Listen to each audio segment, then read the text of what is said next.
มานี่มันโทรไลน์นี่เขาฮับโทรศัพท์แล้วก็ไลน์มันจะฮับได้เนอะโทรถ้าโทรมาก็เธอเบอร์โทรศัพท์ติบอกคือเอายายพรไม่ได้ก่อนเจ้า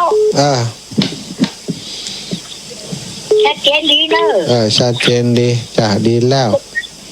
ไปวัดก่อวันพุกแล้วดาวโคจะไปวัดพุงการเข้าของเนี่ยเจ้าดีกะเจ้าสาธุถ้าเขาโทรไลน์มาเนาะคนที่โทรศัพท์มานี่เขาหับโทรศัพท์มันจะไลน์มันจะหับบัดได้เนอะเจริญพรแม่บ้านวังมนเอ้ยสาเจ้าสังอาจารย์เจ้าคนที่หอก็หนุ่มหอยังรักไว้เจ้าสาธุนะเจ้ามันถูกกับไปวัดละดีแล้วเนาะไปทำบุญที่วัดนะเจ้ากำลังใจอาจารย์เจ้าแม่คือกำลังใจเหมือนกันเจริญพรแม่ยาละมุนเจ้าที่มะม่วงเอาไปมันดีกว่าเจ้าว่าค่อยดีแม่ยามันนั้นอย่างก็มันทางเขาแจ่เย็นมันเหมือนกับว่ามันนั้นเสียตั้งไหนเนาะมันเมินเนาะสงสัยอยู่มันได้เมินเอามาเป็นว่ามันจะเป็นจำไปเหี่ยแม่ยามันจำไปเหี่ยมันบ่ได้เลยก็เสียหมดเลยเสียถือว่าเสียหมดอ่ะเนาะเพราะมันบะซุกอ่ะมันกลายเป็นจ้ำแล้วมันกลายเป็นเน่าไปเห็นไหมเสียดายเนาะเสียดายแม่ว่าจะเอายำไปปุ้นน่ะแกที่วันพ่อตาตัวเสียดายลูกบ้ามันมาส่งมันไปวันที่28มาเนาะเจ้าวันที่28ได้ไปได้หมูเตื้อจะมีอันไปหาหลวงตาอยู่เจ้าอีแม่ถ้ามันตรงกันเนาะถ้ามา28นะถ้าอีแม่ไป28กลับมาอยากให้ไปอยากให้ทำอยู่เจ้าแม่ถ้ามา28นี่ม่วนของคนมาเยอะอย่างเจ้าจำเป็นห่วงมะม่วงว่าไม่ได้เอามาดูอันมันนั้นใส่ในตู้เหมือนเนาะมันเหมือนอย่างอื่นนะแม่เนาะมันนั้นเนี่ยมันเจ้ากับเบอร์บอกเสียดายหวังยาน้อยเนาะได้ขนาดเลยว่าจะเอาไปยำไปปุ้นคือว่าสินแรกอ่ะที่เป็นเดือนเด็กมามันยอมไปชงอ่ะมันท้องมันลุกมันตื่นแจไว้เป็นเดือนเนาะสัตว์ทุนยาเนอะขอบคุณเจ้าแม่ยาละมุนสอนง่ายทกสแม่โจ้นะข้างทกสแม่โจ้สถานเรื่องบุญเรื่องบาปนะบาปบุญคุณโทษนะประโยชน์ไม่ใช่ประโยชน์นะอันใดเป็นบาปอันใดเป็นบุญบาปนี่คือละนะถ้าบัลละมันถ้าเขาไปส่องเสพกับบาปจิตใจกับมัวหมองทำความเดือดร้อนคือตัวเฮาเมื่อชีวิตอยู่ก็เดือดร้อนละอัตภาพนี้ไปก็ไปเดือดร้อนในนรกเวจีแหมส่วนบุญนั้นนะเฮาทำเฮาสั่งสมฮือทานก็ดีรักษาศีลก็ดีปฏิบัติตัวนะเป็นคนอ่อนน้อมถ่อมตัวคนขวายในงานบุญงานกุศลหุมช่วยเหลือคนอื่นบอกบุญกับคนอื่นนะบอกกองดีบอกทางดีให้แก่คนอื่นแล้วก็เป็นคนหุมฟังน้ำฟังธรรมมีความหันถูกหันชอบเหล่านี้นี่บ่ต้องห่วงละเนาะมีแต่จะป้าเฮาไปสู่ภพภูมิที่ดีสู่สวรรค์สู่วิมานที่คนตั้งหลายทำบุญแล้วปรารถนาวิมานตั้งหน้านั้นก็คือที่เฮาจะไปฉะนั้นก็ต้องมันอบรมสั่งสมบุญกุศลเนาะเพื่อจะไปสู่ภพภูมิที่ดีเจริญพรแม่ย่าวิทยุลำปางอย่างหมอออกก่อนไปออกอย่างออกคนอื่นกล้าคนอื่นกล้าไปออกแรงนี่ลำเดียวออกไหนไอ้แม่ดูใน YouTube ออกเชียงใหม่กะลำปางนี่ก็มีคนออกอยู่กะมีเป็นเซ็งก็ยังบอกคือเขาเปิดคือล่ะเดี๋ยวมันจะไล่บอกไล่บอกเขาเปิดเสียก้ายเนี่ยอาจารย์สมชาติออกขั้นวนๆจะได้มันเปิดอีกเนี่ย ละออนมันไปงานน่ะไปงานแสงสีเสียงยำหู้เขาพูดนี่ไหม เส้นทางจะก็ น่ะไอ้นัดไอ้อย่างเขา ไป นะ นุ๊กคิวก็ไปกับป้านมึง เดี๋ยวก็จะไปก็เปลี่ยนชุดก็ แต่ตู้นี่แม่เด้อ เจ้า บุญรักษาเจริญปอนแม่สุพิน เจ้า พี่น้องแม่เจดีสำบายดีกาบป้าการเมิน ไผ่นี่ฮะ พระมหาสมชาติ อ๋อตอนนี้พวกเราวิทยุนี่ เราอันแม่ตามันสินแล้วเป็นอย่างกันเนาะ โอ้ก็ดีกาได้อากาศสินแล้วนี่ก็อยู่ในนี่ของเปิ้นร้อยแม่ขึ้น1 ค่ำมาขึ้น1 ค่ำถึงพุ่นนะแฮม15 ค่ำพุ่นนะเปิ้นจะปล่อยออกมาน่ะ เดี๋ยวแม่ตาเมื่อสินแล้วเอาทำเนาะ ดีกะ แล้วก็วันนี้เขาด้านกว่าเข้าแถม ดอก ได้อะเนาะ เต็มที่แล้วอยากได้เต็มที่แล้วเนาะ เดี๋ยวโอ้อันท่านมหาวันเทศอันนี้ตัวเจ้าประจันเนี่ยวางแม่ของผัวใจหายเธอเปิดเลยเนาะ เสียงเปิ้น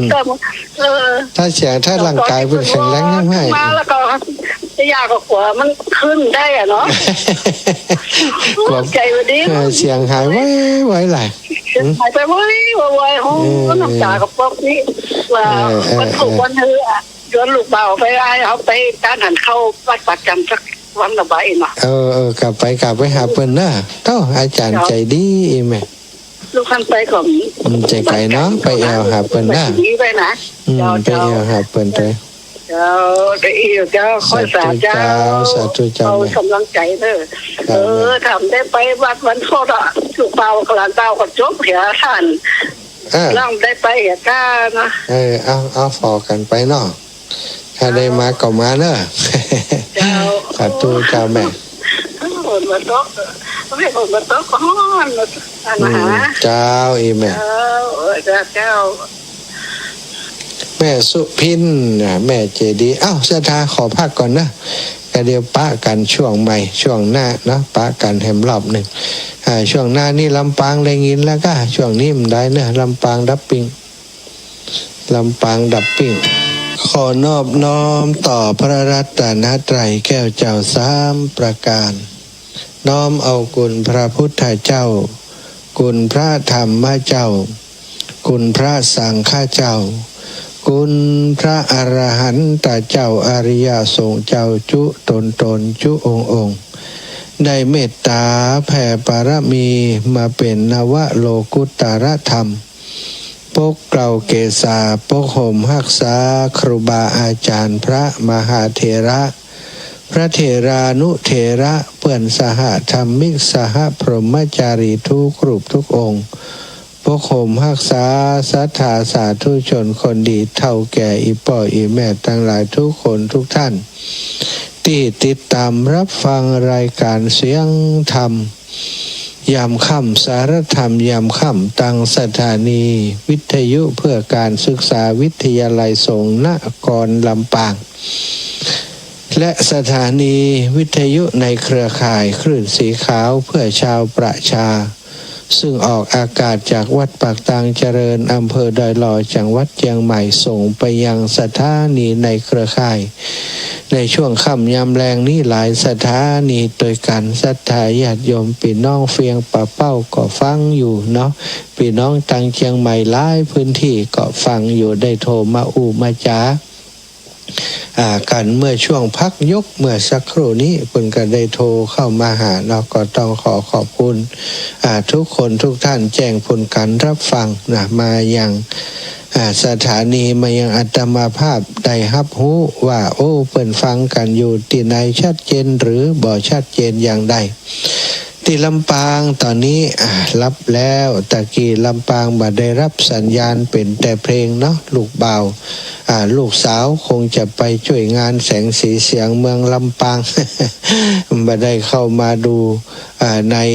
ช่วงเวลาที่สถานีเป็นเพลงละออนเขาก็บ่ได้เข้ามาฟังดูเนาะบ่เป็นยังฟังเพลงเหี่ยวพ่องก็ดีนะตอนนี้ก็มาฟังธรรมขอบคุณเจ้าหน้าที่สถานีผู้อำนวยการสถานีและช่างเทคนิคเนอะท่านดร.จิรศักดิ์ผอ.สถานีดร.แอมพัชริยาฟองทันตาเจ้าหน้าที่น้องนัทสถาพรสุตาคำช่างเทคนิคดูแลสถานีฮื้อหมู่เฮาได้ฟังรายการทุกวันพบปะกันแล้วบอกแล้วที่จะปาศรัทธาญาติโยมไหว้พระสวดมนต์เย็นก่อนเนอะกราบพระพร้อมกันกราบหนึ่งพุทโธเมนาโถกราบสองธัมโมเมนาโถกราบสามสังโฆเมนาโถ อิมินาสกาเรนะพุทธังอภิปูชยามิอิมินาสกาเรนะธัมมังอภิปูชยามิอิมินาสกาเรนะสังฆังอภิปูชยามิอะระหังสัมมาสัมพุทโธภะคะวาพุทธังภะคะวันตังอภิวาเทมิกราบสวากขาโตภะคะวะตาธัมโมธัมมังนะมัสสามิกราบสุปฏิปันโนภะคะวะโตสาวกสังโฆสังฆังนะมามิกราบนะโมตัสสะภะคะวะโตอะระหะโตสัมมาสัมพุทธัสสะนะโมตัสสะภะคะวะโตอะระหะโตสัมมาสัมพุทธัสสะนะโมตัสสะภะคะวะโตอะระหะโตสัมมาสัมพุทธัสสะพุทธังสารนังกัจฉามิธัมมังสารนังกัจฉามิสังฆังสารนังกัจฉามิตุติยัมปิพุทธังสารนังกัจฉามิตุติยัมปิธัมมังสารนังกัจฉามิตุติยัมปิสังฆังสารนังกัจฉามิตติยัมปิพุทธังสารนังกัจฉามิตติยัมปิธัมมังสารนังกัจฉามิตติยัมปิสังฆังสารนังกัจฉามิอิติปิโสภะคะวะอะระหังสัมมาสัมพุทโธวิชชาจารณะสัมปันโนสุขโตโลกวิทูอนุตตโรปุริสัทธัมมะสารทิสัทธาเทวมนุษสานังพุทโธภะคะวะติสวากขาโตภะคะวะตาธัมโมสันทิฏฐิโกอากาลิโกเอหิปัสสิโกโอปันนายิโกปัจจตังเวทิตาโพวินโยหิติสุปฏิปันโนภะคะวะโตสาวกสังโฆอุชุปฏิปันโนภะคะวะโตสาวกสังโฆยายาปฏิปันโนภะคะวะโตสาวกสังโฆสามิจิปฏิปันโนภะคะวะโตสาวกสังโฆยะทิทังจัตตาริปุริสายุคานิ อัฏฐปุริสปุคลา เอสะภะคะวะโตสาวกสังโฆอาหุนายโยปะหุนายโยทักขินายโยอัญชลิกะระนิโยอนุตตรังปุญญเขตังโลกัสสาติกราบพระพร้อมกันเนอศรัทธาญาติโยมทั้งหลายกราบหนึ่งพุทธังวารันตังศิรสานะมามิกราบสองธัมมังวรันตังศิรสานะมามิกราบสามสังฆังวรันตังศิรสานะมามิไหวพระสวดมนต์ธรรมวัดเย็นด้วยกันเรียบร้อยต่อไปก็จักได้นำสาระธรรมมาสนทนาอุจากันวันนี้ขอเทศธรรมพื้นเมืองเกี่ยวกับเรื่องที่สำคัญสาธาก็คือเรื่องของเปตพีจะถึงมาถึงเฮาแล้วเปตพีสำหรับปีนี้ที่มาที่ไปของเปตพีเป็นอย่างไรเดี๋ยวเทศธรรมพื้นเมืองก่อนแล้วก็จะได้บรรยายความเป็นมาเป็นไปเพิ่มเติมสักเล็กน้อยนะโมตัสสะภะคะวะโตอะระหะโตสัมมาสัมพุทธัสสะอัฏฐโคราภะคะวาราจากะเอวิหารติเวรุวะเนนิสสายาสัทธาอิมังธรรมเตสะนังอาหาริตวะพิมพิสารังอาลาภติราชาจินติเตสิมาตาปิตาจยาตากาไมหังการาคาตานิกุสะละธรรมานิยาติเปตาลาภติติสาธาวดุราสาปุริสาทั้งหลายจุงตั้งโสตาภาสัตหูดาฟังยังรสสะธรรมเทศนาแห่งพระพุทธเจ้าอันเจอว่าธรรมเปตะพีดังเฮาจักวิสัจนาไปนานิเตอาติเตกาเลปางเมื่อพระพุทธเจ้าแห่งเฮาทั้งหลายยังสถิตสำราญยังอยู่ในแก้วกูเวรุวนาอารามอันเป็นติโพธเมตตาเตสะนาแก่ธรรมะแก่ปัญญสัตว์ทั้งหลายยามนั้นพระยาพิมพิสารก็ยังสำราญอยู่ในห้องผาสัตว์แห่งตนลัตติญาในกลางคืนจักดาไกลลงมาแล้วพระตนแก้วพิมพิสารก็มาจิตตานาหายังญาติกาวงสามาตาปิตาปิน้องอันใดตกไปสู่ห้องอบายหรือว่าเขาทั้งหลายเมื่อเกิดใดจันฟ้าเลิศเมืองสวรรค์และจักใดสะเวยยังทุกข์และสุขก็บ่อาจจักหูใดพยาพิมพิสารกิตตนาในใจตนว่ามีปุกบ่มีปุกกาลาผู้ใดอาจสามารถผู้ใดพระบาทไทยสัพปัญญูเต่านั่นจริงจักแก่ยังความสลังสันเตหะอันสงสัยแก่คนและเทวดาทั้งหลายจะแลกันพระยาพิมพิสารกุดขนิ่งในใจดังอ่านแล้วจริงมีอาจจะยาหือเสนาอัมมาจัดแจงแต่งดายังเขาน้ำโภชนาอาหารพร้อมโดยบริวารเป็นอันมากเสด็จยวลายาตไปสู่ยังแก้วกูเวรุวนาวราม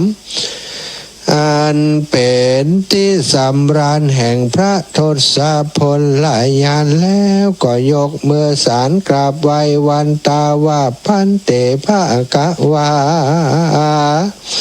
ข้าแด่สะพุทธเจ้าตนถ้าลงกุลอนันตาหาติสุดบ่ได้ข้าบาทไทยขอพุทธชาติถามอันว่าปุกกะลา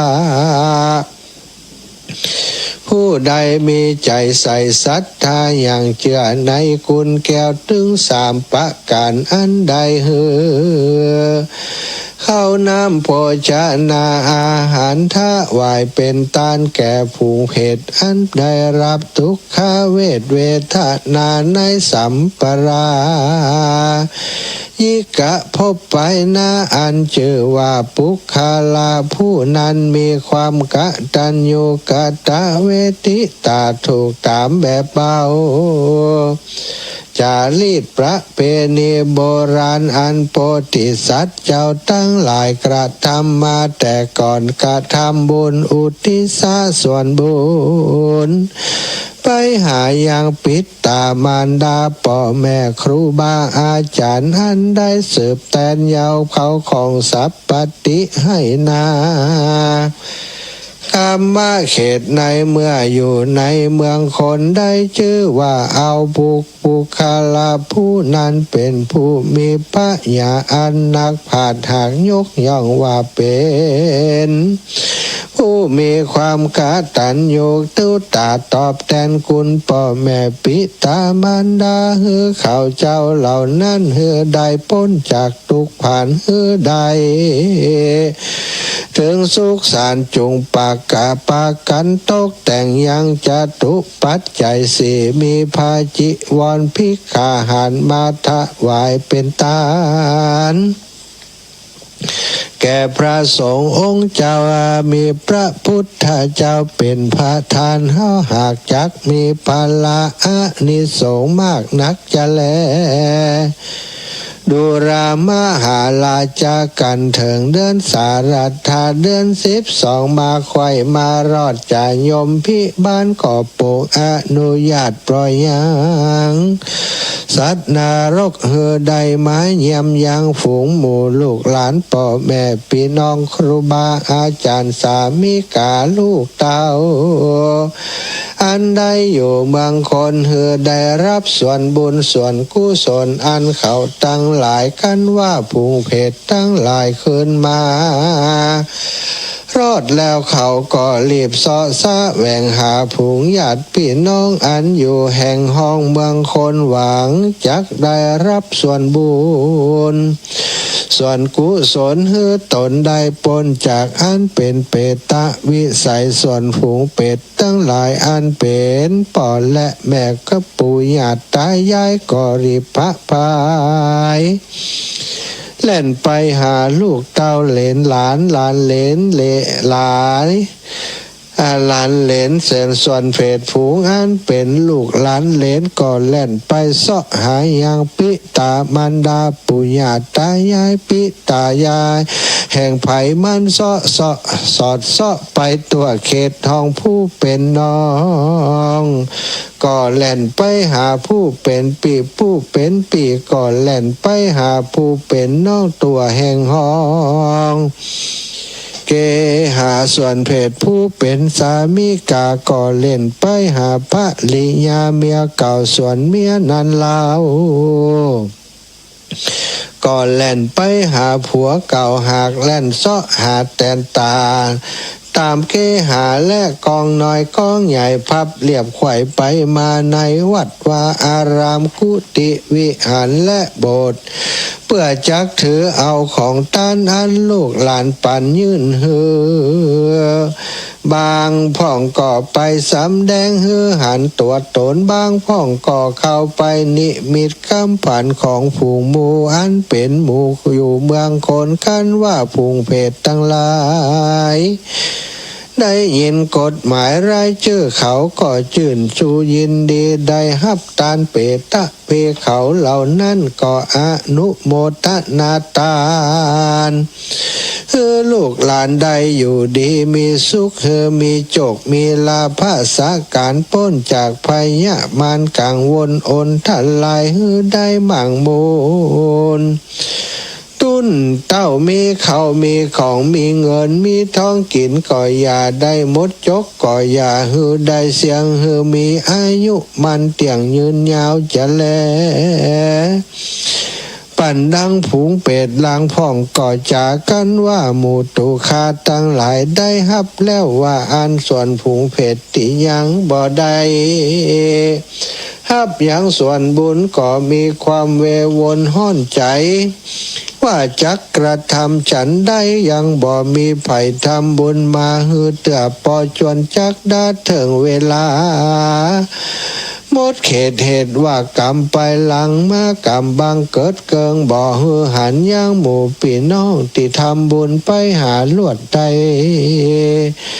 ต้องทุกขเวทนาอดอยากหากหาติเปิงบ่ได้เหตุบ่ได้ทำบุญเมื่อยังเป็นคนบ่ได้ทำบุญทำกุศลใส่เข้าบาตรหยาดน้ำไม้ตาลบ่ได้หักษาศีลได้ฟังธรรมอยู่โดยความพระมาดลาสาบ่ได้ปวดคำจูศาสนาพระพุทธเจ้าบ่ได้ยกเอาลูกเต้าหลานเล่นมาบวชเหตุนั่นใส่จริงลวดใดมาเป็นเพศได้รับทุกขเวทนาพุงปิตามารดาบ่ได้คืดหลอดคณิงหาเมื่อเขาตายลาตอดสัมปติเข้าของแต่สืบแตนมาก็ซ้ำเป็นคนปาปลาซ้ำเป็นคนปาลาบาปใบรับเข้าของเฮาไว้แล้วก็บ่ทำบุญตันไปหาทรัพย์เปตาอันว่าพุงเป็ดตั้งหลายก็จะจมสามพุงอันได้ร่วมสร้างอยู่ยังคนบ่เคยทำบุญไปหาสักเตื้อบ่มีใจไฟเกิดเติงหาเป็นผู้หาพระญาปัญญาบ่ได้บ่กินบ่ตานเผ็ดตั้งหลายติบ่ได้หันญาติพี่น้องทำบุญไปหาเขาก็จะจมซ้ำนาต่างๆว่าหาติเปิงอาสะไหลบ่ได้กันเถิงกำหนดมาไข่ก็จักได้ไปสู่ที่อยู่ณโลกที่เก่าดูรามหาราชเจ้าส่วนฝูงญาติกาภรรยาลูกเต้าปิตามารดาเล่าปู่ย่าตายายอันเกิดในอบายตึงสีลูกขเทวดาดีที่อยู่ยังตนไม่เถื่อนทำผู้ผาแม่น้ำฝ่ายเมืองกันเขาหู้ข่าวการกระทำบุญเขาก็พากันมาประชุมจุมนุมกันในสักกะจุมปูตาวีบตามจารีตประเพณีเดือน12ปีในมีเตื้อมนุษย์สาปีอันว่าบุคลาผู้มีพระญาผู้มีศรัทธาอย่างเชื่อในคุณแก้วเจ้าสามภาการปากันทำบุญเหือตานไปบอกขาดอุทิศญาตินำไปหากันได้อนุโมทนาแล้วก็ขอจงเมื่อเกิดได้จันฟ้าเลิศเมืองสวรรค์ขอเหือมีสุขสำราญบ่อยากจะและธรรมเทศนางต่างสัตว์ว่ากันว่าพระญาปิมพิสารได้ฟังอย่างรัศธรรมเทศนาเมียนแล้วก็สารเด็ดไปสู่ยังที่อยู่แห่งตนก็มีแลตั้งแต่แรกนั่นมาพระญาก็ปาโมเสนาอามาตย์ประจานาลัดตั้งหลายกะทำบุญหือตานบ่ขาดบ่พระมาดละสาหักได้ดับจีวากลัดกาดจากมนุษย์จัดเมืองคนก็บ่ได้ทุกตนจนอดอยากทุกข์กับภาวะจัดเป็นดีเป็นเศรษฐีมีห่างอยู่ตั้งกินใจเตตันมีสุขสำราญแต่ดีหลีในภาวะจัดนี้และจัดนาทาลาบเมืองฟ้าและเนรปานบ่ อย่าจะแลนาขียาสังวันนาจะห้องเหตุเปตตะพีก่อบังคมสมเล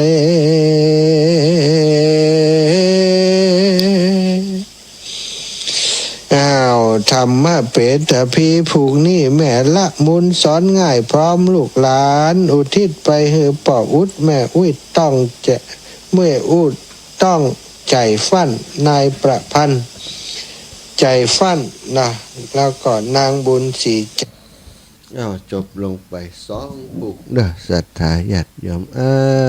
ใครฟังอยู่ที่ไหนจังใดเนาะช่วงนี้ก็เป็นช่วงเข้าพรรษาเข้ามาก็เหลือแฮมเดือนหนึ่งเนาะสถานเนาะเดือนปลายสักหน่อยกันเดือนปลายสักหน่อยเดือนปลายเดือนกึ่งเข้ามากึ่งเหลือแฮมกึ่งหลายคนหลายท่านก็คงจะฟังอยู่จากติบันติจองอยู่ตอนนี้เนาะเอาทำพื้นเมืองมาออกคือศรัทธาได้ฟังของหลายคนหลายท่านบ่ค่อยได้ยินอาตมาเทศน์ธรรมพื้นเมืองส่วนใหญ่ก็จะเทศน์ธรรมบรรยายบรรยายนู่นนั่นนี่ไปค่ำคืนที่ผ่านมาก็สรุปเรื่องของทำเปตพีติมาติไปเนาะการทำบุญศรัทธาบุญกุศลต่างๆบุญกุศลทานก็ดีศีลก็ดีการปฏิบัติเจริญวิปัสสนาสมาธิกรรมฐานต่างๆก็ดีเป็นหน้าที่เป็นสิ่งที่เฮาทั้งหลายเฮาท่านทั้งหลายปรารถนาความสุขในชีวิตปรารถนาความสงบในชีวิตจะต้องกระทำจะต้องบำเพ็ญบุญกินบุญทานเป็นบุญที่เฮาทำได้ง่ายที่สุดนะคนที่ห่มทำบุญนะคนที่บ่ห่มทำเรื่องบุญเรื่องกินเรื่องทานเพิ่นนึกบ่ออกเพิ่นพอบ่ออกว่าจะได้อะไรยังเกิดขึ้นมาบ่ฮู้จะทำอย่างใดจนไปวัดก็บ่ว่างแต่นา จนไปวัดบ่ว่างแต่เดี๋ยวรอว่างสักกรรมก่อนจะไปอีหรอตอนนี้บ่ว่างแต่รอให้ว่างก่อนจะไปศรัทธาญาติโยมถ้าเฮารอว่างนี่มันบ่ได้จะว่างเนาะคนเฮานี่ถ้าบ่สร้างเอาเองบ่มีนะเวลาที่ว่างจริงๆบ่มีหรอกเนาะต้องสร้างเอาใครได้บุญก็ต้องสร้างเหตุแห่งบุญการฮือทานการรักษาศีลเป็นเหตุแห่งบุญเฮาก็จะต้องกระทำบำเพ็ญกันทำคนใดทำคนนั่นได้คนใดบ่ทำมันก็จะบ่ได้ศรัทธามันจะได้อย่างใดเพราะเฮาบ่ทำบุญทำกรรมแต่งบุญกุศลต่างๆนั้นเกิดจากการกระทำของเฮาทั้งสิ้นถ้าเฮาบ่ทำเองเฮาก็บ่ได้บุญกุศล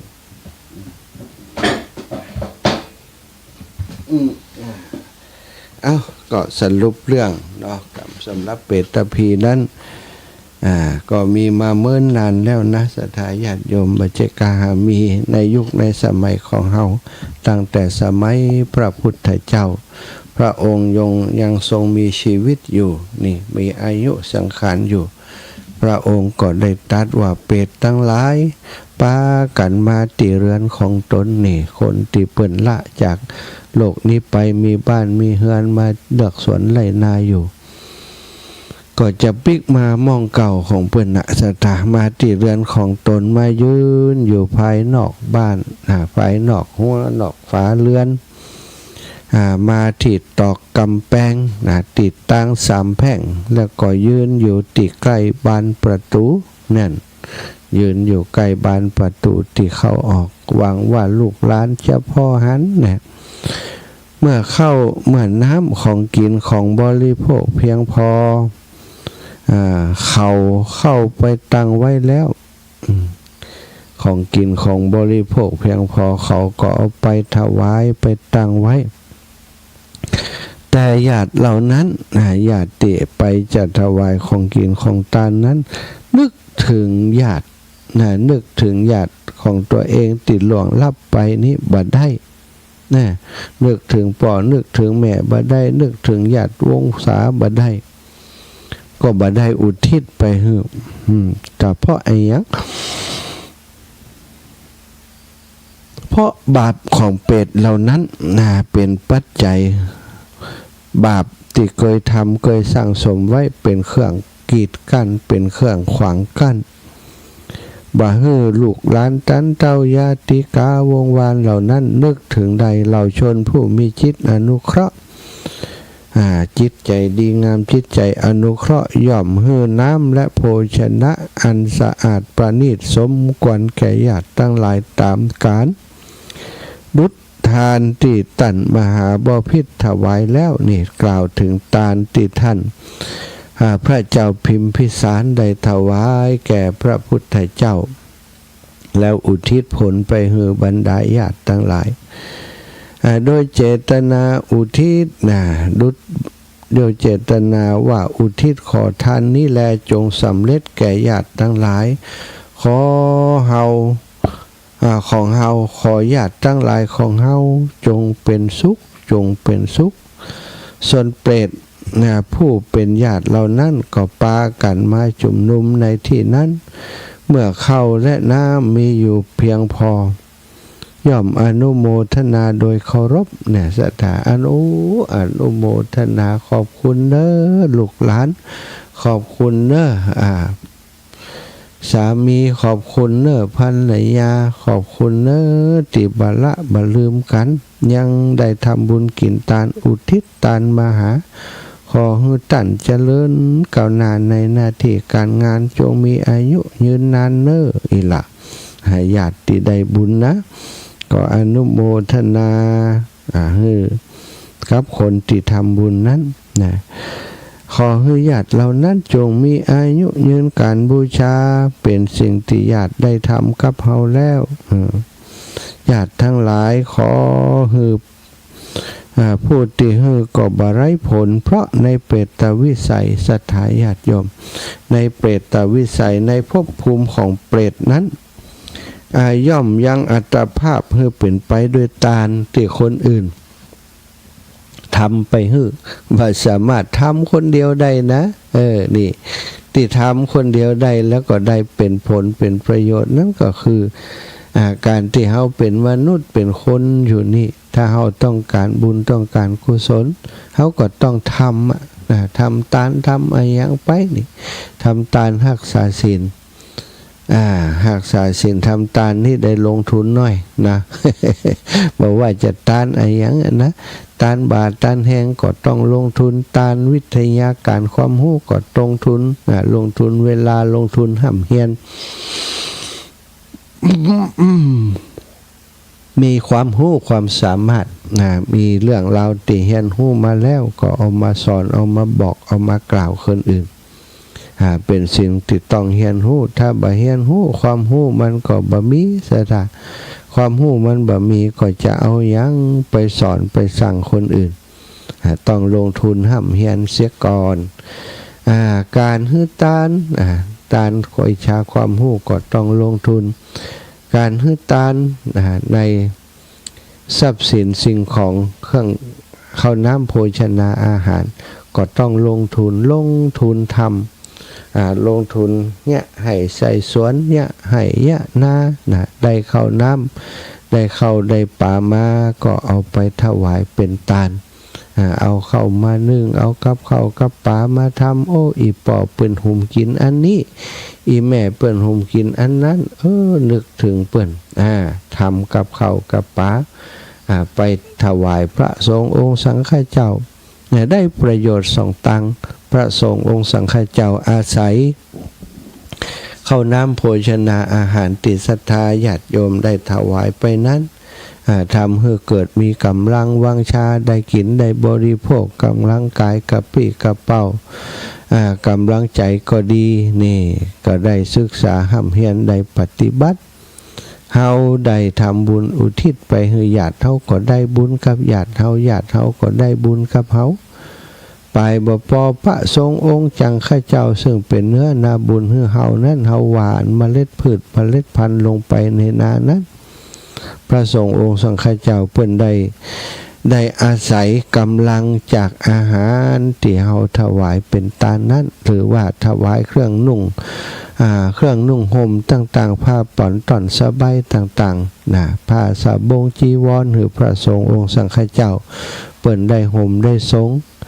ก็เป็นพระนิสงส์นะเป็นพระนิสงส์เป็นบุญเป็นกุศลทั้งสิ้นสตาโดยในเรื่องนี้นะศรัทธาญาติโยมมันมีเกาะในเรื่องของเปตตพีนี่เปิ้นบอกว่าการซื้อขายการเงินตาในเปรตนั้นบ่มีทั้งสัตว์ทั้งหลายผู้ไปเกิดในเปรตวิสัยนั้นย่องยังอัตภาพมือเป็นไปโดยทานติทายกทายิกาได้หือจากมนุษย์โลกนี้น้ำฝนอันตกลงในที่ดอนย่อมไหลไปสู่ที่ลุ่มฉันใดทานอันญาติมิตรหือแล้วจากมนุษย์โลกนี้ย่อมสำเร็จแก่เปรตทั้งหลายฉันนั้นเหมือนกันห่วงน้ำใหญ่เต็มแล้วก็ย่อมยังสาครหือเต็มเปี่ยมฉันใดทานอันญาติหรือมิตรหือแล้วแต่มนุษย์โลกนี้ย่อมสำเร็จพ้นแก่เปรตทั้งหลายฉันนั้นเหมือนกันกุลบุตรเมื่อหวนละลึกนึกถึงอุปการะคุณที่ญาติพี่น้องทำเฮือแล้วในการก่อนว่าคนโน้นได้ทำสิ่งนี้แก่เฮาแล้วคนนู้นก็ได้ทำอุปการะแก่เฮาแล้วญาติมิตรสหายได้เฮือสิ่งของแก่เฮาและได้ช่วยกิจการของเฮาดังนี้ก็ควรที่จะทำทักษิณาทานทำบุญอุทิศแก่เปรตทั้งหลายโดยว่าการที่เฮาคิดถึงเปิ้นแล้วเปิ้นตายไปแล้วเฮาร้องไห้อยู่ก็ดีเศร้าโศกก็ดีโอ้พิไลลำพันโชคตีอกโชคหัวก็ดีบ่มีประโยชน์หยังบ่ควรจะทำเลยเพราะการร้องไห้เป็นต้นนั้นบ่ได้เป็นไปเพื่อประโยชน์แก่เปรตทั้งหลายญาติทั้งหลายก็คงดำรงอยู่อย่างนั้นถึงเฮาจะให้อย่างใดอ้อนวอนอย่างใดบ่เป็นผลส่วนทักษิณาหรือว่าทานที่เฮาทำแล้วอุทิศไปหือนี่แหละที่หือแล้วตั้งใจไว้ดีแล้วในสงฆ์ย่อมสำเร็จประโยชน์ย่อมสำเร็จเพื่อประโยชน์แก่เปรตนั้นโดยพลันสิ้นกาลละนานญาติธรรมนั้นศรัทธาญาติโยมเป็นสิ่งที่เฮาต้องแสดงให้ปรากฏญาติธรรมทำสำหรับความเป็นญาตินะก็คือการทำบุญทำทานไปให้ญาตินี่แหละเนาะการบูชาเพื่อเปรตทั้งหลายเป็นสิ่งที่เฮากระทำแล้วพลังกายของเฮาก็จะมีเพิ่มขึ้นบุญมีประมาณบ่น้อยจะเกิดกับเฮาเสียทีเป็นสิ่งที่เฮาจะต้องกระทำสั่งสมปั่มเป้งกันไปเนาะตอนนี้เอาเรื่องผลของบุญทานอีกอย่างเรื่องหนึ่งเมื่อพระศาสดาประทับอยู่ที่กรุงสาวัตถีได้ปรารภถึงนางเปรตผู้ที่เคี้ยวกินบุตร5 คนนางเปรตเคี้ยวกินบุตร5 คนจึงตัดคำเริ่มต้นว่านักคาทุพพันนรูปาสิดังนี้เป็นต้นได้ยินว่ามีภรรยาของกุดุมพีคนหนึ่งในหมู่บ้านบ่ไกลจากกรุงสาวัตถีนางเป็นหญิงหมันบ่มีลูกพวกญาติของกุดุมพีนั้นก็ได้ปากันกล่าวดังนี้ว่าภรรยาของเธอเป็นหมันเฮาจะนำหญิงสาวคนอื่นมาให้เธอเพราะความสิเนหาในภรรยานั้นผู้เป็นสามีก็บ่ปรารถนาภรรยาอื่นลำดับนั้นภรรยาของกุดุมพีนั้นทราบเรื่องนั้นแล้วก็จึงกล่าวกับสามีอย่างนี้ว่านายป่อมันแม่นี่เป็นมันนะควรท่านก็ควรจะนำแม่หญิงอื่นมาเป็นภรรยาเพื่อจะได้สืบต่อวงตระกูลของท่านจะได้บักขาดสูญเมื่อนายคนนั้นถึงจะฮักภรรยาอยู่ก็ตามถูกภรรยาลบเล้าก็จึงยอมแต่งงานกับหญิงอื่นต่อมาหญิงนั้นก็ได้ตั้งครรภ์ ยิ่งมันมีความริษยาเป็นปกติคิดว่ายิ่งนี้ได้บุตรแล้วนะโอ้เมียน้อยนี่ถ้ามันได้ลูกแล้วมันก็จะเป็นใหญ่เป็นโตในบ้านหลังนี้เฮาก็จะถูกทอดทิ้งไว้อยู่ตังหลังบ้านเนี่ยกินเนี่ยครบนะบ่ได้เป็นใหญ่แล้วนะถ้าแม่หญิงคนนี้มีลูกก็จึงได้หาอุบายให้ภรรยาน้อยนั้นแท้งอยู่ตลอดเวลาได้เกลี้ยกล่อม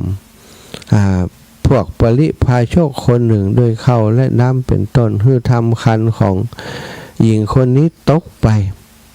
นางเมื่อคันตกไปหรือว่าแท้งไปก็ได้แจ้งให้มารดาของตนทราบมารดานางก็ได้นัดประชุมญาติของพวกตนแล้วแจ้งความนั้นให้ได้รับทราบหญิงเหล่านั้นก็ได้พากันมากล่าวกับหญิงหมันดังนี้ว่าเจ้าทำคันของหญิงนี้หือตก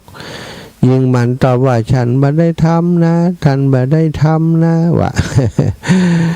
หมู่เฒ่าเหล่านั้นก็ขาดคันว่าถ้าเจ้าบ่ได้ทำจริงเจ้าก็จงสาบทสาบานมาแล้ววะหญิงมันก็จำใจต้องสาบานโดยการกล่าวเท็จพอตัวเองได้ทำเนาะกล่าวเท็จทำการสาบทสาบานต่อหน้าคนทั้งหลายเหล่านั้นว่าถ้าฉันนะทำคันของ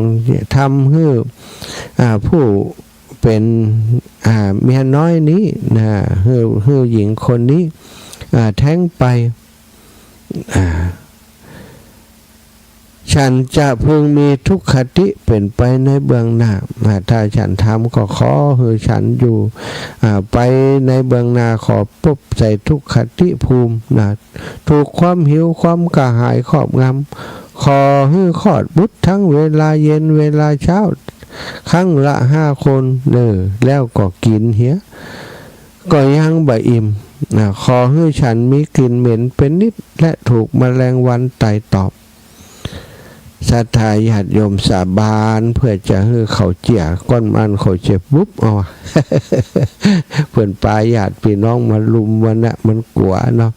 ต่อมาบ่เมินบ่นานนะหญิงคนนี้ก็ตายนะพอตายไปแล้วก็ไปเกิดเป็นเป็ด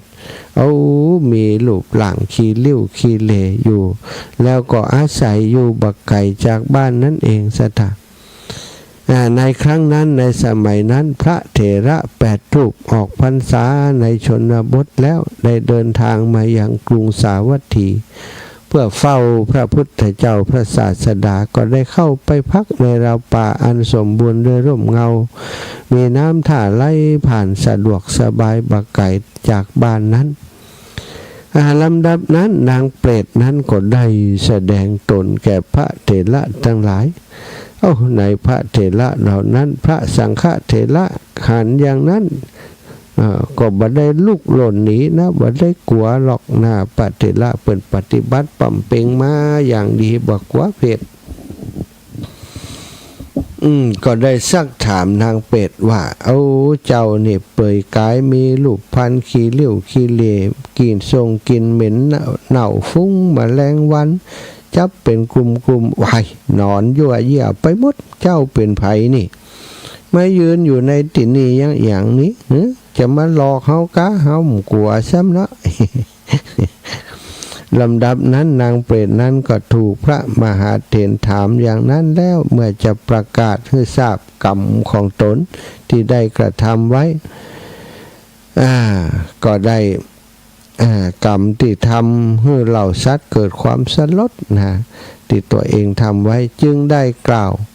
กับพระเถระว่าท่านผู้เจริญอิฉันนี้ถึงทุกขติเกิดในยมโลกเพราะกรรมชั่วไว้ได้ทำกรรมชั่วไว้จึงต้องจากโลกนี้ไปสู่เปตโลกเวลาเจ้าดิฉันต้องคลอดบุตร5 คนเวลาเย็นแหม5 คนเมื่อคลอดแล้วก็กินลูกเหล่านั้นทั้งหมดถึง10 คนก็บ่อาจบรรเทาความหิวของดิฉันได้หัวใจของดิฉันเร่าร้อนบกบุ่นเพราะความหิวดิฉันดื่มน้ำก็บ่ได้น้ำดื่มน้ำก็ที่ควรดื่มก็ดื่มบ่ได้ขอท่านจงดูดิฉันผู้ถึงความวอดวายเช่นนี้เถิด พระเถระได้ฟังดังนั้นก็ถามถึงกรรมตินางนั้นกระทำเมื่อก่อนเธอทำความชั่วอย่างไว้โดยกายโดยวาจาโดยใจหรือเธอจึงกินบุตรทั้งหลายเพราะวิบากกรรมอย่างกะถึงได้เป็นอย่างนี้ลำดับนั้นนางเปรตเมื่อจะบอกกรรมติตนกระทำแก่พระเถระก็จึงได้บอกว่าบักกรฉันยิงร่วมผัวของดิฉันคนหนึ่งมีคันฉันคิดชั่วต่อเขามีจิตประทุษร้ายได้ทำคันเขาหืดตกไปหืดแต่งไปเขามีคัน2 เดือนเท่านั้นไหลออกเป็นโลหิตในการนั้นบิดาของเขาโกรธดิฉันเชิญพวกญาติมาประชุมชักถามฉันทำการสาบทสาบานและขู่เข็นให้ดิฉันกลัวดิฉันนั้นได้กล่าวคำสาบทสาบานมุสาอย่างร้ายกาจว่าถ้าฉันทำชั่วอย่างอันจริงขอให้ฉันกินเนื้อบุตรของตนเถิดดิฉันมีกายอันเปื้อนโดยหนองโลหิตกินเนื้อบุตรทั้งหลายเพราะวิบากกรรมคือการทำให้คันของหญิงผู้เป็นผู้ร่วมสามีได้แท้งไปการกล่าวมุสาถึง2 อย่างนั้นทำคันให้เขาแท้งแล้วก็กล่าวมุสาสาบทสาบานอย่างนั้นทำให้ได้เกิดมาเป็นเปรตในอัตภาพนี้ที่พระคุณเจ้าได้หัน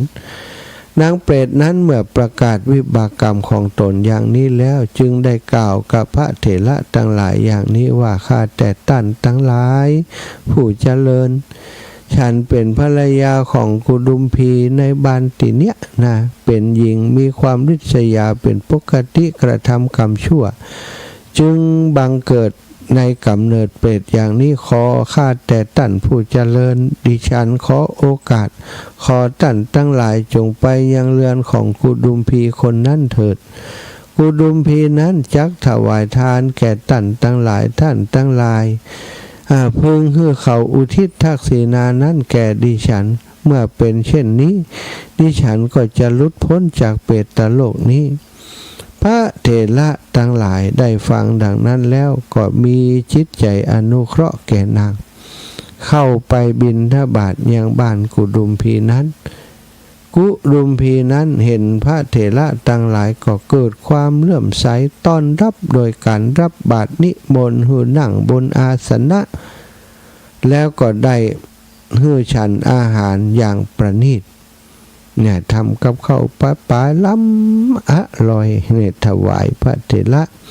พระเถระทั้งหลายก็แจ้งเรื่องนั้นที่ได้อู้กับเปรตแก่กุดุมพีให้ได้รับทราบเมื่อกุดุมพีได้ฟังเรื่องนั้นก็สลดหดหู่ในจิตใจยิ่งนักในอดีตที่เป็นภรรยาเขาก็ถ้านกเว้นเรื่องที่ทำชั่วนั้นส่วนอื่นๆก็ดีหมดได้ปฏิบัติดูแลได้ดูแลสามีเป็นอย่างดีสามียังไม่อยากมีหญิงอื่นด้วยซ้ำไปนึกถึงนางก็เป็นคนดีแต่ว่าได้ทำผิดพลาดไปก็จริงอยู่ก็ได้อุทิศบุญนั้นให้กับนางเปรตนั้นในขณะนั้นเองนางเปรตนั้นก็ได้พ้นจากทุกข์ติดทรมานเกิดลูกมาตั้งเจ้าถึงค่ำ5 ค่ำเกิดมาแล้วก็กินเหี้ยตัวเหม็นเน่าพอเปิดอุทิศบุญให้ก็ได้รับสมบัติได้พ้นจากทุกข์ยากทั้งปวงได้รับสมบัติอันยิ่งแสดงตนแก่ดุมพีกุดุมพีในเวลาราตรีก็พอได้เป็นเปรตแล้วก็มาแสดงตนได้ลำดับนั้นพระเถระทั้งหลายสำเร็จความประสงค์เรียบร้อยแล้วก็เดินทางไปยังกรุงสาวัตถีโดยลำดับกราบทูลความนั้นแก่พระผู้มีพระภาคเจ้าพระผู้มีพระภาคเจ้าก็ทรงแสดงธรรมแก่บริษัทผู้พร้อมกันอยู่ในที่นั้นโดยยกเรื่องนั้นขึ้นเป็นปฐมเหตุเมื่อเวลาจบเทศนามหาชนก็ได้รับความสลดใจได้เว้นขาดจากความนิสยาความตนี ที่เหนียวได้หันมารักษาศีลได้มาปฏิบัติธรรมทำให้เขาทั้งหลายได้มีความสุขในภพนี้แม้จะละโลกไปก็มีความสุขในภพหน้าสัจนี่เอาละศรัทธามีเวลาแหมเล็กน้อยจะปันเวลาให้ศรัทธาเท่าแก่อีพ่ออีแม่ได้โทรเข้ามาเนอะเอาโทรเข้ามามาจากันอาจารย์เปิดเวลาให้โทรน้อยแต่นะเปิดนักก่อมดีเนอะศรัทธา ก็ได้น้อยเปิดน้อยก็จะได้นักเห็นน้อยเนาะเอาละ0808844173อ้าวศรัทธาสาธุชนคนดีเท่าแก่อีพ่ออีแม่ทั้งหลาย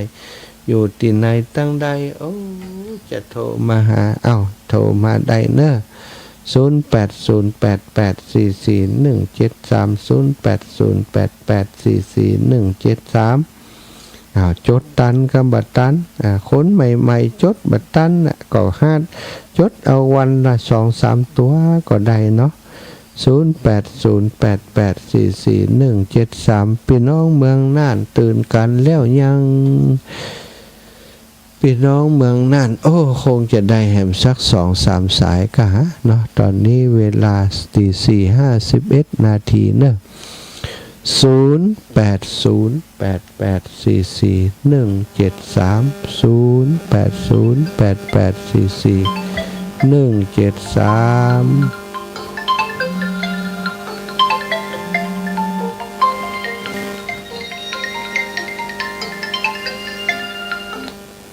เจริญพรไว้สาเจ้าแม่เป็นตุลุงกะเป็นตุลุงเสียงอยู่ในวิทยุพุ่นบ่ออกมาข้างนอกลูกมันไปไหนนะมันบ่ออกอ่ะไปเจอบัดแจวสักน้อยเหมือนเมื่อคืนแหละบัดเดียวแล้วแจวแล้วยังเสียงบัดแจวเสียงหวานอยู่ในวิทยุพุ่นมาบ่ออกมาข้างนอกจังมันเตะเด้งที่3นั้นเปิดมาจากไหนเนาะครับไปทางใดฮะบ่ได้ติดบ่ถึงโทรจะเป็น10เด้อบ่ได้บ่ติดอ่ะอย่างใดฮะหรอไม่โทรดิฉันความงดเวลาบ่สาธุเด้อเจ้าไอ้สาเจ้าสาธุจ้าเจ้าอีแม่เจริญพรแม่ย่าสุขคำปะแล้วเมื่อคืนเจ้าตื่นแล้วเจ้าอย่างแต่เจ้าอันทำกับประจบกับอันฟิงออกมาอย่างทำถึงไหนฮะแม่ฟังคำแต่เจ้าเลยบางวันแม่ก็ได้ฟังบางวันแม่ก็ได้ฟังเจ้าไอ้กลุ่มฟังตั้งแต่เจ้ามาถึงเดียวเนี่ยเจ้าถูกเจาะได้ฟังแล้วนึกฟังเป็นประจำกันละครับวันใดตื่นจับกันเจ้าวันนี้จะไปสีหมวดเก้าจะไปแอลก็วันนี้ไปสีหมวดเก้าก็เจ้าอีแม่จะตู้การถามน้องก้อยมันจะอย่างพูดเลยนะแม่ไปกันกับไปเลยสาธุเจ้าสาธุเจริญพรแม่บัวผินเรือนแก้วเจ้าพระเจ้าอาจารย์แม่บัวผินแม่บัวผันแม่บัวหินคนโตพอเจ้าบัดตกอีแม่ตกตะวันแล้ววันนี้นี่ฮ้อนแฮมถ้าบัดตกก็วันนี้ฟังนักแล้วนั่นสิเจ้าแล้วจะถูกบัดตีนน้องเจ้านะเจ้าขอบคุณนะเจ้าโทรมาทักทายเด้อทักทายให้กำลังใจการอีแม่ยังจ๊ะการลืมปิดสายนะลืมปิดสายไม่อยากสุกลืมปิดสายศรัทธาอีปอหลายคนเป็นโทรมาตอนเช้าแม่สมฤทธิ์เจริญพรแม่สมฤทธิ์พี่น้องนาเหลียงนาบากเขียวนาบากขาวมาเลี้ยงเจ้าพี่น้องเจ้าแม่ ฟังอยู่แต่เจ้ามาละ ฟังแต่เจ้ามาแล้วตื่นตั้งแต่ตีสามกะ ตีสามคุณแล้ โอ้ ว ตื่นเจ้าตาดีแล้ว ดีแล้วเนาะ เจ้าอยู่ดีมีสุขเด้อ เจ้าไว้อาจจะ ขอบคุณอ้าวสาวเชียงใหม่สันทรายแม่นิเวศ เจ้ากรารนมัสการเจ้าพระมหา เจ้าแม่ เจ้า ฟังเจ้ากำลังตื่นเนี่ยเจ้าลืมตื่น วันนี้ลืมล่ะ เจ้ากำลังตื่นตอนเดียวนิดเจ้า ลูกขวาย ชัด ลู เจ ก นเจ้า ดีแล้วชัดเจนดีจ้าเดี๋ยวเตรียมตัว เจ้า เตรียมตัวไปบินตักบาทเด้อ เจ้า สาธุ เจ้า เอ้าไปเมืองน่านแหมกำปอนานประเสริฐมาแล้ว ไปสาครับลูกพระอาจารย์ ด่านเสียงดังฟัง ติด ชัด ตามรับฟังอยู่ครับ เมืองน่านเนาะฝนตกหายละก็ประเด็น เอา นี้ หายแล้วครับน้อ ว่าต้องตกหนักอินโดเมืองน่าน สองวันสามวันแล้วลูกตกนี่นะพ่อ ถ้าบัดตกกะอากาศร้อนตกกะหันตกหนักลงไปอ่ะ ว่าไปวัดเปิดพัดลมกันแค่นั้นเนาะ ได้มันห่อนนะห่อนอบห่อนอย่างห่อนฝน เอาอันดูแค่ ได้สัตว์ตัวนะพ่อนะบุญรักษา ที่คำวิโอเนี่ยพระเจ้านี่นะ จ่าสีคำเรดิโอนะโอ้สัตว์ตัว ใจให้ลูกครับขอลูกอยู่ดีมีชุกต่อไปครับนะ สาธุ อย่าเป็นที่ไม่ลงไปเปลี่ยนนะคุณพระคุณเจ้าเทวดาสาธุไปตลอดให้ลูกดีๆสบายต่อไปครับครับเป็นห่วงครับ สาธุจะอีปอนี่ปอนยาวปอนดีเนอะแม่สุกแก้วสอนศีลนุสร เจ้าไหว้พระโดยเมื่อตีสามแล้วเด้อ ศิลาพรศรีเตี้ยเจ้า ฟังติดตามตลอดนะเจ้า ดีแล้วดีแล้ว ไหว้พระโดยฟังธรรมโดยเอาเทปที่อันนั้นออกเปลี่ยนเพราะเสียงของเขาดีเนาะเสียงไหนฟังตลอดนะเจ้าแก่ไหว้สาเด้อสาธุเจ้าฝากกับคนน้อยเจ้า สาธุแม่ศรีวิไลกรุงศรีวิไล สาธุเจ้าแม่ฟังอยู่เน้อได้เจ้าโอ้ทำนี่ดีเนาะเจ้าขอบคุณหลายเจ้าติดตามตลอดเจ้าดีแล้วฟังกันไปเนาะ สาธุค่ะบุญรักษาเนื้อแม่เนื้อ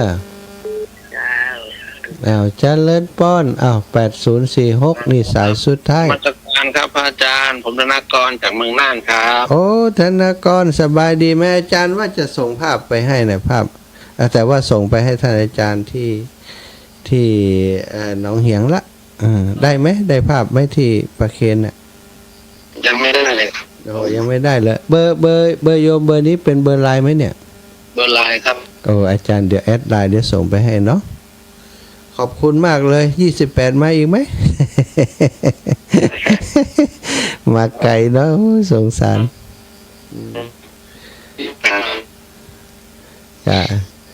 มีโอกาสไปเมืองน่านจะเข้าไปหาเนอะไปที่เสนียนเนาะ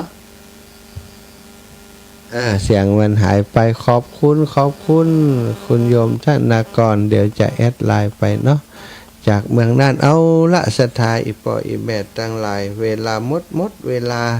อาตมาขอนำรายการจากลาไปโดยเวลาเพียงเท่านี้ขอความสุขความสัสดีจงมีแก่ศรัทธาสาธุชนทุกคนทุกท่านเนอะยัตตาโรธรรมาวัฏันติอายุวันโนสุขังภะลัง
ใน